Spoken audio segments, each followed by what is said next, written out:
आप सभी का वेलकम करता हूं आपके अपने यूट्यूब चैनल अपना एजुकेशन क्लास में। दोस्तों, उम्मीद है कि आपको पिछला वीडियो जो बाबर के ऊपर था वो आपको जरूर पसंद आया होगा। ये वीडियो भी आपको बहुत ही बेहतरीन लगेगा क्योंकि इसमें भी लगभग हर पहलुओं को जो इम्पोर्टेंट था हुमायूं के जीवन में वो हमने आज मेंशन किया है और आज उसे हम लोग डिस्कस भी करेंगे। और आपको ये गारंटी है कि आपको क्लास में बने रहिए, आपको याद भी हो जाएगा।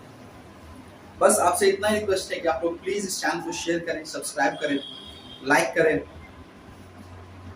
तो आज का हम लोग वीडियो स्टार्ट करते हैं उससे पहले एक क्वेश्चन। आज का क्वेश्चन है कि बाबर को उनके मृत्यु के बाद कहां दफनाया गया था, है ना? तो आपको इसका आंसर करना है और इसका आंसर जो है आपको वीडियो के एंड में मिल जाएगा। तो चलिए आज हम लोग आज का टॉपिक अपना स्टार्ट करते हैं। तो दोस्तों, आज का हमारा टॉपिक है हुमायूं। हम लोग जो है मुगल वंश के दूसरे शासक हुमायूं के बारे में पढ़ेंगे आज कि हुमायूं का व्यक्तित्व कैसा था, है ना? उन्होंने जीवन में क्या क्या संघर्ष किया, कैसे सफलता पाई, कैसे एक साधारण व्यक्ति के भांति अपने जीवन के 15 साल बिता दिए। इनका भी जीवन जो था काफी संघर्ष से भरा पूरा था। चलिए इसको देखते हैं हम लोग, इनके जन्म के साथ शुरू करते हैं। चलिए शुरू करते हैं। तो देखिए, सबसे पहले देखते हैं कि हुमायूं का जो जन्म हुआ था, हुमायूं का जन्म हुआ था 1508 में काबुल में हुआ था। 1508 में काबुल में हुआ था, है ना? इनकी माँ का नाम था महाम बेगम। इनकी माँ का नाम था महाम बेगम। देखिए, हम लोग जोधा पर एक सीरियल है उसमें देखते हैं, उसमें भी एक देखते हैं महावांगा करके, महाम बेगम, महाम करके देखते हैं। ये महाम उस महाम से अलग है। वो जो महामंगा है जोधापुर में, वो अकबर की केयर टेकर थी, दाई माँ थी। लेकिन ये जो महाम बेगम है ये हुमायूं की माँ थी और बाबर की पत्नी थी। ठीक है, तो ये महाम बेगम बाबर की पत्नी थी, हुमायूं की माँ थी। देखिए, भाई की बात करते हैं तो हुमायूं के 3 और भाई थे, कामरान, हिंदाल और अस्करी। कामरान, हिंदाल और अस्करी, ये 3 जो थे ये बाबर के हुमायूं के भाई थे। जिसमें कामरान और अस्करी की मां का नाम जो था वो था गुलरुख बेगम। कामरान और अस्करी की मां का नाम था गुलरुख बेगम और हिंदाल की मां का नाम क्या था? दिलदार बेगम था। इसमें एक और इंपॉर्टेंट पॉइंट है जो आपको याद रखना चाहिए कि हुमायूं का एक और नाम था नासिरुद्दीन मोहम्मद। हुमायूं का एक और नाम था नासिरुद्दीन मोहम्मद। जैसा कि आपको पता होगा कि पिछले वीडियो में हमने देखा था कि बाबर का एक नाम था जहीरुद्दीन मोहम्मद बाबर, है ना? वैसे ही हुमायूं का एक और नाम था नासिरुद्दीन मोहम्मद।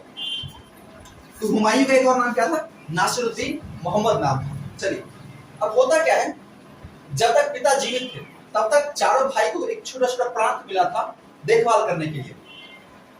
तो अपने पिता के समय में हुमायूं को जो था बदख्शां का सूबेदार बनाया गया था। ठीक है, तो अपने पिता के समय में जो है हुमायूं बदख्शां के सूबेदार थे। ठीक है, लेकिन आप जानते हैं कि 26 दिसंबर 1530 को बाबर की मृत्यु हो जाती है। उसके बाद सारा कारभार आ जाता है हुमायूं के ऊपर और हुमायूं का राजाभिषेक भी किया जाता है 1531 में। तो पिता की मृत्यु के बाद हुमायूं राजा बन जाते हैं। 1531 में इनका राजाभिषेक हो जाता है। लेकिन यहाँ पे एक बहुत बड़ी गलती कर देते हैं जो इतिहासकार हमारे जो आज के सबसे बड़ी से गलती मानते हैं कि अपने राज्य का क्या कर देते हैं? बंटवारा कर देते हैं। मतलब ये जो राज्य जो था इसको बांट देते हैं, थोड़ा हिंदाल को, थोड़ा कामरान को, थोड़ा अस्करी को। ये एक बहुत बड़ा ब्लंडर ये यहाँ पे कर देते हैं। हालांकि बाद में इस गलती को सुधारते भी नहीं है, लेकिन उसमें बहुत देर हो चुका होता है। कब सुधारते हैं, कैसे सुधारते हैं, इसको हम आगे देखेंगे। तो अब जो है जैसे इनका राज्याभिषेक हुआ, इनका सबसे पहला अभियान था कालिंजर। ये कालिंजर को जीतने चले जाते हैं।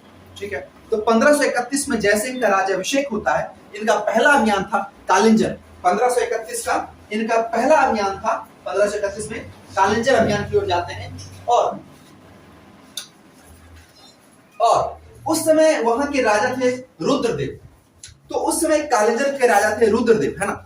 रुद्रदेव क्या करते हैं, हार तो जाते ही हुमायूं से और हुमायूं की अधीनता स्वीकार कर लेते हैं। अब अधीनता स्वीकार करने के बाद क्या होता है, हुमायूं उन्हें फिर से गद्दी पे बैठा देता है और वापस चला आता है। यहाँ पे हुमायूं एक दूसरे से बड़ी गलती कर देते हैं। वो गलती क्या थी? देखिए होता क्या था कि जब कोई राजा जीतता था तो वह हारे हुए राजा के यहां अपना कुछ सिपाही छोड़ देता था, ताकि जब कोई मामला बिगड़े तो इस महल के अंदर ही जो उसके कुछ सैनिक हो और इस मामला को सुलझा ले। या फिर क्या करता था, जो हारा हुआ सिपाही होता था, जो हारा हुआ राजा होता था, वो अपना कुछ अमूल्य चीज जीते हुए राजा को उपहार देता था। जैसे आगे अभी हम लोग पढ़ेंगे, अभी ऐसा एक वाक्य घटेगा जो इस समय रुद्रदेव के साथ नहीं हुआ, और ये हुमायूं क्या करते हैं, उनका पूरे राजपाट फिर से उनको दे देते हैं। बस राजा रुद्रदेव क्या करते हैं, हुमायूं की अधीनता स्वीकार कर लेते हैं। आगे देखते हैं, हुमायूं जब गद्दी पर बैठे तो इन्हें सबसे बड़ा खतरा अफगान से था। अफगान के लिए सरदर्द बना हुआ था। तो करते क्या है, ये इनका जीवन का दूसरा अभियान, दूसरा लड़ाई जो एक बहुत ही प्रमुख लड़ाई था, उस युद्ध का नाम था देवरा का युद्ध। इस युद्ध को दौराह के युद्ध के नाम से भी जाना जाता है। तो हुमायूं के जीवन का सबसे बड़ा जो युद्ध था वो ये देवरा का युद्ध या दौराह का युद्ध था, जो पहला उनका युद्ध था, सबसे प्रमुख। इस युद्ध में क्या होता है, गोमती नदी के किनारे युद्ध लड़ी जाती है। गोमती नदी के किनारे युद्ध लड़ा जाता है। देखिए अब हुआ क्या, यहाँ पे इधर उस समय अफगान के शासक थे शेर खान, और इधर मुगल के थे हुमायूं अपनी सेना लेके आते हैं, और ये शेर खान क्या करता है, महमूद लोदी के नेतृत्व में अपना कुछ सेना भेज देता है। तो अफगान के जो शासक थे शेर खान, ये महमूद लोदी के नेतृत्व में कुछ सेना भेज देते हैं, ठीक है, और उधर से हुमायूं आते हैं खुद। तो इन दोनों के बीच एक युद्ध होता है गोमती नदी के तट पर। गोमती नदी के तट पे युद्ध होता है, जिसे जो इतिहास में आज देवड़ा का युद्ध या दौराह के युद्ध के नाम से जाना जाता है। इस युद्ध में क्या होता है, महमूद लोदी हार जाते हैं। इस युद्ध में महमूद लोदी की पराजय हो जाती है, और हुमायूं तत्काल उसको वहीं छोड़ के, महमूद लोदी को छोड़ के उस समय सीधे शेर खां की ओर बढ़ते हैं। और शेर खां उस समय चुनार दुर्ग में बैठे, उसमें चुनार दुर्ग मतलब चुनारगढ़ की ओर आ जाते हैं। तो चुनार की ओर सीधे हुमायूं अपना काफिला लेके आगे बढ़ जाते हैं, और 4 महीने तक किला को घेर के बैठे रहते हैं। तो जैसे ही हुमायूं चुनारगढ़ दुर्ग के पास आए, उसको 4 महीने घेर के बैठे। अब किला के अंदर है, वो तो फंस गया, उसको राशन पानी चाहिए समय समय पे। तो ये कम होने लगा। शेर शाह उस समय उतने मजबूत भी नहीं थे, है ना। तो उस समय क्या किया, शेर शाह सूरी ने आत्मसमर्पण कर दिया। हुमायूं के सामने शेर शाह ने क्या कर दिया, आत्मसमर्पण कर दिया, और हुमायूं का अधीनता स्वीकार कर लिया। तो अब हुमायूं का एक बहुत बड़ा खतरा जो अफगान था वो टल गया। लेकिन अब यहाँ पे हुमायूं वो गलती नहीं दोहराते हैं जो उन्होंने कालिंजर में दोहराया था। यहां क्या होता है, हुमायूं जो है वो किला तो वापस लौटा देते। हुमायूं शेर शाह सूरी को किला वापस लौटा देते थे। ठीक है, आप मेरे आधिपत्य आ गए हैं, आप मेरे अधीन आ गए हैं, अब आप ही किला को संभालिए, लेकिन उसके बदले हमें कुछ चाहिए, कुछ कंडीशंस रख देते हैं शर्त के रूप में। तो उस समय जो है शेर शाह क्या करते, तो शर्त के रूप में जो था, शेर शाह सूरी ने अपना पुत्र कुतुब खान, शेर शाह के बेटे थे कुतुब खान, इसको और सेना की एक टुकड़ी को, यानी शेर शाह सूरी ने युद्ध के संधि के मुताबिक अपने बेटे कुतुब खान और अफगान सेना की एक टुकड़ी हुमायूं की सेवा में भेज दी। ठीक है, तो अब क्या हो गया, यहाँ पे शेर शाह सूरी का बेटा कुतुब खान और सेना की एक टुकड़ी मुगल के साथ मिल गई, मुगल के साथ उनकी सेवा में चली गई। आगे देखते हैं, इसी बीच की एक घटना थी चित्तौड़गढ़ की। आप लोग भली भांति सुने होंगे इस घटना को, कि चित्तौड़गढ़ में उसी समय जो थे गुजरात का एक राजा था बहादुर शाह, गुजरात का राजा था वो बहादुर शाह। ये क्या करता है, चित्तौड़ की ओर बढ़ता है आक्रमण करने के लिए, चित्तौड़ को जीतने के लिए बढ़ता है। और उस समय चित्तौड़ की महारानी थी कर्णावती, उस समय चित्तौड़ की महारानी थी कर्णावती। ये कर्णावती को लग गया कि हमारी जो सेना है, जो चित्तौड़गढ़ की सेना है, इससे बहादुर शाह का सामना करना काफी मुश्किल है। तो राजमाता कर्णावती को यह एहसास हो चुका था कि हमारे पास जो चित्तौड़ की कुछ सेना है, इससे बहादुर शाह को रोकना बहुत मुश्किल है। तो कर्णावती क्या करती है, एक राखी भेजती है हुमायूं को कि आप जो है बहादुर शाह से हमारी रक्षा कीजिए। वो राखी हुमायूं तक पहुंचती भी है, पर वो उस समय उसका तत्काल रिप्लाई नहीं दे पाते हैं, है ना। जिसके कारण आपको पता ही है कि चित्तौड़गढ़ में एक बार जौहर का खेल खेला जाता है, और उसमें महारानी कर्णावती अपने साथ कई औरतों के साथ जौहर करती हैं। और हुमायूं तत्काल नहीं आ पाते हैं कोई हेल्प करने के लिए, ठीक है। लेकिन ये था कि जो बहादुर शाह था ये हुमायूं के लिए सरदर्द बनता जा रहा था, क्योंकि एक एक करके वो कई सारे प्रांत को जीतते जा रहा था और हुमायूं को भी इस बात का अंदेशा था कि ये आगे चल के मुगल साम्राज्य के लिए बहुत ही बड़ा खतरा बन सकता है। तो इसी के तहत क्या होता है, हुमायूं जो है 1535 में बहादुर शाह पे आक्रमण कर देते हैं।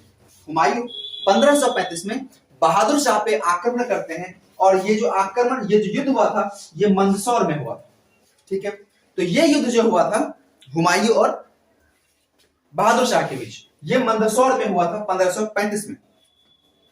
इस युद्ध में जो है बहादुर शाह हार जाता है, ठीक है। बहादुर शाह हार गया और हुमायूं जो है गुजरात पे अपना कब्जा कर लेते हैं। लेकिन ये जो विजय था हुमायूं को ज्यादा दिन तक चल नहीं पाया और बहादुर शाह पलट के फिर से वार करता है। लेकिन इस बार जो बहादुर शाह था ये अकेला नहीं था, इसने जो है पुर्तगालियों से सहायता ली थी। पुर्तगालियों के साथ ये बहादुर शाह जाके मिल गया था, उससे सहायता ले लिया था, है ना। और तब पुर्तगाली की संयुक्त सेना के साथ ये फिर से हुमायूं पर आक्रमण कर देता है। तो इस बार जो है हुमायूं इन दोनों के संयुक्त जो आक्रमण किया हुआ था इसको रोक नहीं पाता है और हुमायूं की पराजय हो जाती है। और फिर से बहादुर शाह जो था क्या करता है, वो गुजरात को और मालवा को अपने अधीन कर लेता है। जो हारा था वो उसको क्या करता है, फिर से जीत लेता है। तो इस तरह से 1535-36 के आसपास, 36 के आसपास जो है फिर से गुजरात और मालवा हुमायूं के हाथ से निकल जाता है, ठीक। यहां तक तो चले ठीक। अब क्या होता है, लेकिन इसी बीच अफगान फिर से एक बार सर उठाने लगते हैं। वो अपने आप को काफी मजबूत कर चुके होते हैं और हुमायूं का नजर फिर इस तरफ जब जाता है तो देखते हैं अफगान काफी मजबूत हो चुका है। तो अब इन्होंने फिर सोचा कि किसी तरह से फिर से अफगान को रोका जाए, ठीक है। तो ये फिर अपने लाल लश्कर के साथ चुनारगढ़ दुर्ग को घेर लेते हैं, ठीक है। और इस साल जो घेराबंदी होती है ये लगभग 6 महीने तक चलती है। तो ये क्या होता है, हुमायूं का दूसरी बार जो है चुनारगढ़ पे आक्रमण होता है। हुमायूं दूसरी बार चुनारगढ़ पे आक्रमण करते हैं। जैसा कि आपको पता है कि पहला चुनार पे आक्रमण 1532 में हुआ था और दूसरी चुनार पे जो आक्रमण किया गया था ये 1538 में किया गया था। इस समय 6 महीने तक की किलाबंदी चलती है, घेराबंदी चलती है, पर शेरशाह आत्मसमर्पण नहीं करते हैं। लेकिन एक व्यक्ति था रूमी खान। अब ये एक तोपची था, तोप चलाने वाला व्यक्ति था। और ये रूमी खान जो था ना, ये बहादुर शाह जो था जो 1535 में हुमायूं के साथ युद्ध लड़ा था, उसी का ये तोपची था।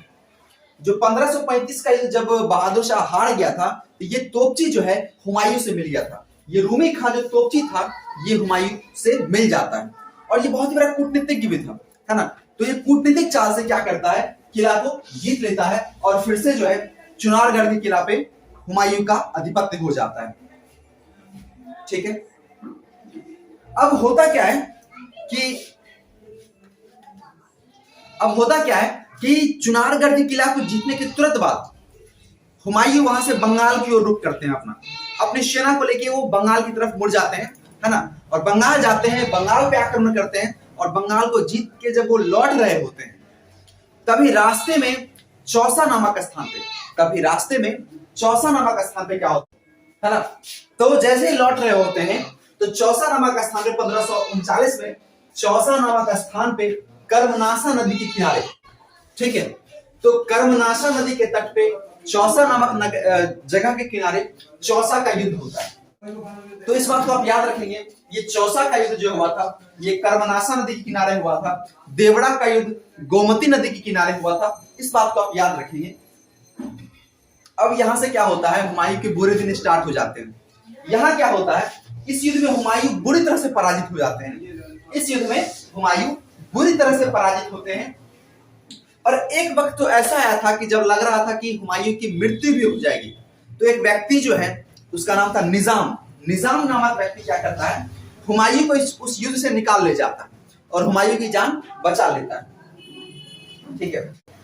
और इसी के साथ जो होता है शेरशाह का, है ना, इस युद्ध में जीत हो जाता है और ये एक बहुत बड़ी जीत थी, है ना। हुमायूं जैसे शासक को हराना बहुत बड़ी बात थी और इससे शेरशाह इतना खुश होता है कि उसने एक उपाधि ले ली, अल सुल्तान आदिल।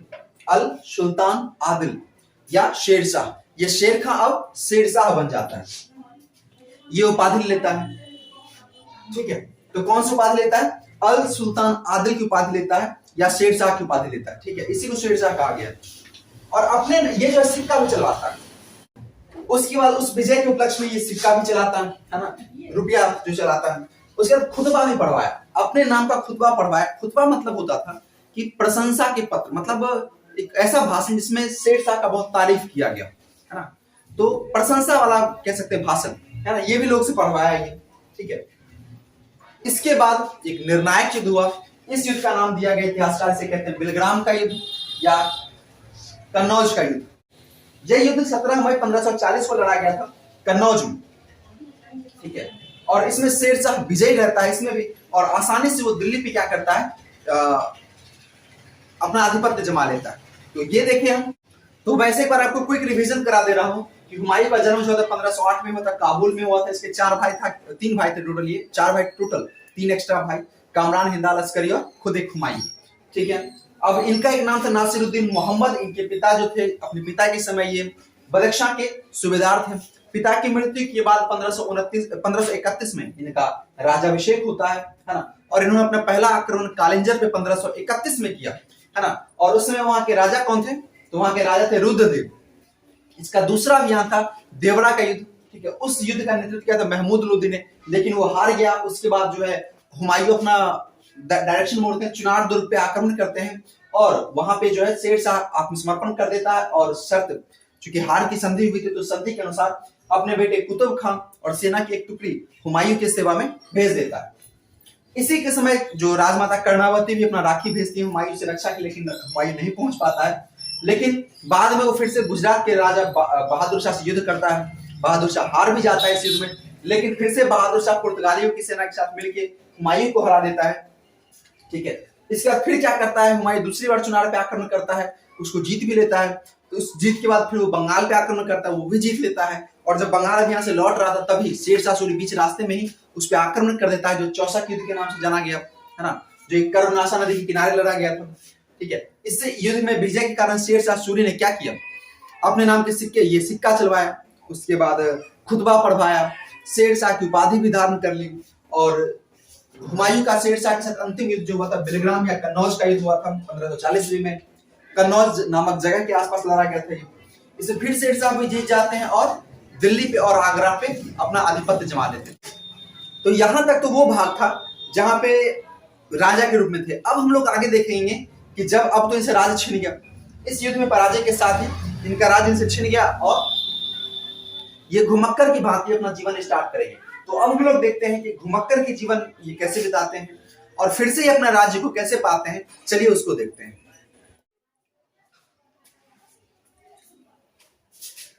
चलिए दोस्तों आगे चलते हैं, देखते हैं। अब यहां तक जो हम लोग देख चुके हैं कि हुमायूं अपना राज्यपाट खो चुके हैं। अब वो भारत से बाहर की ओर, ईरान की ओर रुख करते हैं और भारत से बाहर निकल जाते हैं। चलिए देखते हैं इसी बीच क्या होता है। इसी बीच क्या होता है कि 29 अगस्त 1541 को, 29 अगस्त 1541 को क्या होता है कि हिंदाल, जो हुमायूं के भाई थे, हिंदाल हुमायूं के भाई थे, हिंदाल के आध्यात्मिक गुरु थे, उनका नाम था शिया मीर। हिंदाल जो थे उनके आध्यात्मिक गुरु का नाम था शिया मीर। शिया मीर की एक बेटी थी, उनका नाम था हमीदा बेगम। तो क्या करते हैं कि हुमायूं हमीदा बेगम से निकाह कर लेते हैं, शादी कर लेते हैं। और आपको पता होगा यही इन्हीं हमीदा बेगम से ही बाद में अकबर जैसे शासक का जन्म भी होता है। उसके बाद ये तो चलते रहता है। फिर क्या होता है 1544 में क्या होता है, हुमायूं जो है ईरान के जो शाह थे, ईरान के जो राजा थे, तहमस्प, क्या नाम था उनका, ईरान के जो उस समय शाह थे उनका नाम था तहमस्प। ठीक है, उनके यहाँ शरण लेते हैं और युद्ध की तैयारी करने लगते हैं। ठीक है, तो तहमस्प के यहाँ वो संरक्षण लेके युद्ध की तैयारी करते हैं। इसी बीच क्या होता है कि वो अपने भाई कामरान से क्या करते हैं, काबुल और कंधार वापस छीन लेते हैं। ठीक है, तो 1544 के आसपास ही वो कामरान से क्या करते हैं, काबुल और कंधार को वापस छीन लेते हैं और युद्ध की तैयारी भी करते रहते हैं। कुछ साल बाद हुमायूं फिर से भारत की ओर रुख करते हैं 1555 और 1555 के 15 मई को ये एक प्रांत था मच्छीवाड़ा प्रांत को अपने अधीन कर लेते हैं, जीत लेते हैं। उसके बाद अगले महीने उसके 22 जून, तो 22 जून 1555 को युद्ध होता है जिसे इतिहासकार सरहिंद के युद्ध के नाम से जानते हैं। इस युद्ध में हुमायूं और दूसरी तरफ से शेर शाह सूरी के वंशज सिकंदर सूर, तो इन दोनों के बीच ये युद्ध होती है और इसमें फिर से जो है हुमायूं जीत जाते हैं और इनका दिल्ली पे जो है आसानी से फिर से कब्जा हो जाता है। लेकिन दोस्तों होता क्या है कि ये जीत हुमायूं को ज्यादा दिन तक चल नहीं पाती और जल्द ही जनवरी 1956 में ही इनकी मृत्यु भी हो जाती है। जल्द ही इनकी मृत्यु हो जाती है, ये राजभोग ज्यादा दिन कर नहीं पाते। ठीक है, अब इनकी मृत्यु जो होती है वो एक नगर था, उस नगर का नाम था दीनपनाह। तो इस दीनपनाह नगर में एक पुस्तकालय था, उस पुस्तकालय का नाम था शेर मंडल पुस्तकालय। ठीक है, तो 1556 में ये इसी दीनपनाह जो नगर था उसके पुस्तकालय, ये शेर मंडल पुस्तकालय गए थे। जब वहां से उतर रहे थे तो उसी सीढ़ी पर से गिरने के कारण इनकी क्या हो जाती है, मृत्यु हो जाती है। तो इस तरह से 27 जनवरी 1556 को, कहीं कहीं आपको 1 जनवरी भी मिल जाएगा, तो क्या होता है कि इनकी मृत्यु हो जाती है। आप ये जगह याद रखेंगे, दीनपनाह। ठीक है, और पुस्तकालय का नाम था शेर मंडल पुस्तकालय। इस नगर को, दीनपनाह नामक नगर को हुमायूं ने ही 1534-35 ईस्वी में बसाया भी था। चलिए अब एक आध इंपॉर्टेंट पॉइंट है उसको देख लेते हैं कि हुमायूंनामा जो पुस्तक, हुमायूंनामा इसको लिखा किसने है, गुलबदन बेगम ने। ठीक, बाबरनामा को खुद बाबर ने लिखा था। अब हुमायूं जो थे ये ज्योतिष में विश्वास रखते थे, ये ज्योतिष को मानते थे और एक नियम बनाए हुए थे कि 7 दिन जो है लोग 7 रंग के कपड़े पहनेंगे, 7 अलग अलग रंग के कपड़े पहनेंगे। क्यों? क्योंकि ये ज्योतिष में विश्वास रखते थे। इनके बारे में लेनपुल कहता है कि हुमायूं जो है गिरते पड़ते इस दुनिया से मुक्त हो गए, जिस तरह गिरते पड़ते इन्होंने अपना जीवन यापन किया था। ठीक है, और अंतिम पॉइंट जो है इनका उत्तराधिकारी, जैसे कि आपको पता ही है, इनके बाद अकबर जो है राजभार संभालते हैं। तो आज के लिए इतना ही, है ना। अगले वीडियो में आपको शेर शाह सूरी का एक डिटेल वीडियो मिलेगा। ठीक है, तो आज के लिए इतना ही। और जैसा कि आपको पता है कि कल दीपावली है, तो आप सभी को दीपावली की हार्दिक शुभकामनाएं। मिलते हैं फिर अपने अगले वीडियो में, जो हम लोग का टॉपिक होगा शेर शाह सूरी। तब तक के लिए जय हिंद।